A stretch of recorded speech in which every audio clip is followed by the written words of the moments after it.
Greetings and welcome to Questions with Mom and Dad. I'm your host, Malek Dennard, and I'm here with my mother, Dr. Sharon Ames Dennard, and my father, Dr. Dana Dennard. The question for today is, how do your thoughts affect your relationships? Okay, of course thinking is very much a part of life and a part of what directs how we behave. And we can think of it in many ways, but let's start with the idea that thinking is the way that all people organize their understanding of life. They have a mental picture with many components to it. And that mental picture ultimately defines life for them. So those mental pictures, we can call them beliefs, we can call them fantasies, we talk about memories, all of which represent life in some way for the person and the way that they organize their understanding of how life is and how life works. So thinking provides organization. That's the first thing. Second, thinking provides definition. Thinking tells us what is. The third factor is there's a relationship between thinking, our natural inclinations or impulses, if you will, or I'd like to say desires, and then what type of actions we take, our behaviors. So we have thinking, our thoughts, we have desires or inclinations to act, and then we have the actual behavior itself.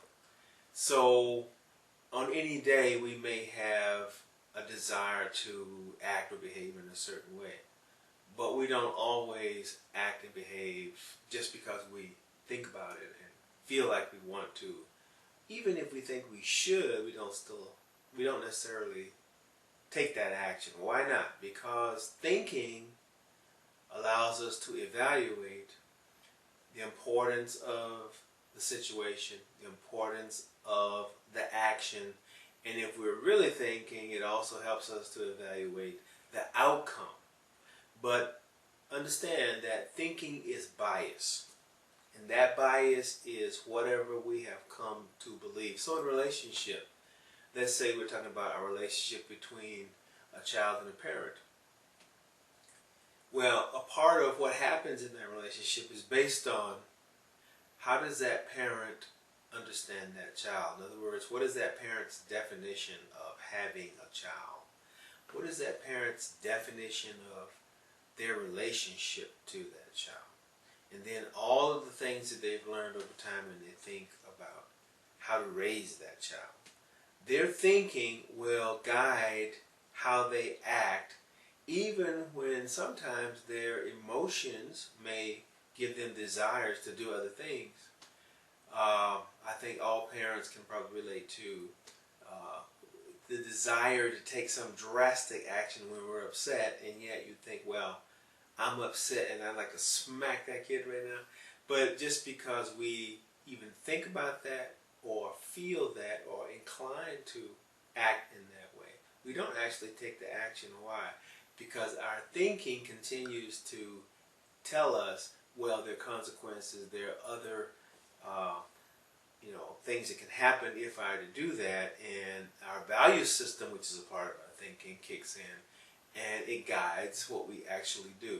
So that relationship is very important between thinking, between desires or inclinations and actions. The definition, whether it be in a parent-child relationship, whether it be sister to sister, brother to brother, whether it be a friend, whether it be teacher to student, whatever. First of all, there's a definition of that relationship, and second of all, there are a number of outcomes, if you will, that we can consider and will consider before we take action. How we think about those outcomes will determine which actions that we're going to take. Okay, well said. to just bring home to a pretty significant relationship in our lives, and that would be the relationships between men and women, then certainly thinking has a profound effect, as it does in all other aspects of our lives. And unfortunately, we live in a culture that doesn't prepare us for how to properly think, if you will, about this primary relationship. Just think about all of the courses you've had in school, and there have been no classes on how to relate to people in general, and it's no wonder that we're having so many problems in not only male-female relationships, but just in friendships. Okay, we'll hear women say that women can't get along with women, men can't get along with men, everybody's threatened by everybody else, and therefore we're in the sad circumstance that we find ourselves. So if you are not taught how to properly think, then you're likely to engage in some improper thinking and to make some classic errors that'll get you into trouble. So for example, the year is 2012, and where are people getting the guidance for how to relate? Well, if there's not an active class on it, we've already ruled that out. We often don't go to our parents as we used to do back in the day. We would go and we would sit at the feet of elders, for example, and try to get some insight about how to properly interact with in my case, I'm a female, to interact with a male, or a male to interact with a female. But those relationships have been lost, and what today's young people are finding is that the relationships that their parents have, or even their grandparents are having, are not the kind of relationships that they would like to have. So why go to those people for guidance? So you don't have the elders of the community any longer necessarily. This is not always true, but it's true too often to go to for guidance. So then what are we going to? We are looking to television, the little box that sits in all of our living rooms that is designed to tell us a vision, which is why it's called television, about the world and how we should act. It's no surprise that we have what appear to be hundreds, and I'm exaggerating slightly here, reality shows about how to interact. And people are watching these things endless hours, and they're actually believing that this is the way that a male interacts with a female. This is the way I'm supposed to behave. The star of the show is supposed to somehow give me some guidance and insight into my life, which is categorically different from the life that the person is leading on screen. Not to mention that a lot of those shows, even though they're called reality shows, are highly fabricated.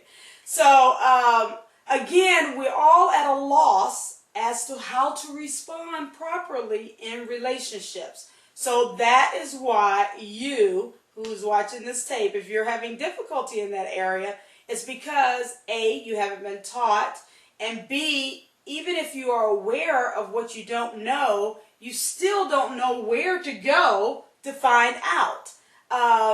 Yes, you could pursue therapy, which a lot of people do, and say, okay, something's not quite right with my world here, and I'm not progressing in the area of locating a mate, settling down, marrying. I want to progress towards having children in the future.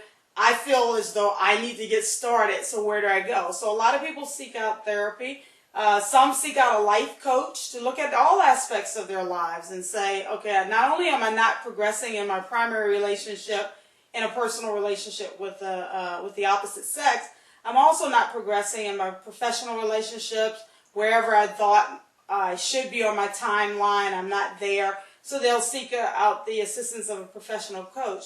And while those are good ideas, they tend to often be quite expensive, and not a lot of people can afford those routes. But certainly if you can, then it's certainly a wise move. So we're all stuck, and none of us like to be stuck. We don't like to acknowledge being stuck, because being stuck implies that there's some basic inadequacy that we have that we are not willing to let the world know that we have. And so we don't know what to do. And what needs to happen is that there need to be more forums where women can talk to women about issues, and you're having the full flavor of the age spectrum. So you have the teenager that's sitting at the feet of the 20-year-olds, who's sitting at the feet of the 30s and the 40s and so on and so forth, so that you can have a healthy dialogue about what is actually going on, what is happening, what is proper protocol for active engagement, so that we can improve our relationships and become more successful. Fortunately, we are going to be hosting a 2-day retreat in Atlanta called the Why Did I Get Married Relationship Retreat. And it is for singles, unmarried couples, as well as married couples. And the reason we put this retreat together was to do exactly, to fill a void, if you will, of enhancing our understanding of the quintessential relationship of how males and females interact, with the goal of improving that. If we improve our primary relationships, we'll improve our families, we'll improve our communities, and we'll improve ourselves, because we'll feel so much better about having a more complete life. So that retreat is scheduled for August the 25th, 26th, 2012 in Atlanta. And we're quite excited about that. We've done several of these retreats. They are 2 days of intensive interaction, dialogue, exercises. So it's highly dynamic. It is not, what it is not is the two of us just simply talking to you. The idea is that it's full engagement, and that you will walk away from this experience enhanced and learn a lot about yourself, as well as hopefully your partner, if you can bring that person with you, that will further advance your relationship, at least guide you in the right direction, so that you can make the critical decisions about what to do about your life. So to sum all that up, I guess we'd say that thoughts are quite important. So, for example, I'll conclude with this, that whatever you think about what you've just seen here now will probably dictate what you're going to do about the information that we've shared here this evening. So thanks again, and thank you, Malik, for asking the pivotal question of what do our thoughts have to do with our relationships. Have a good evening.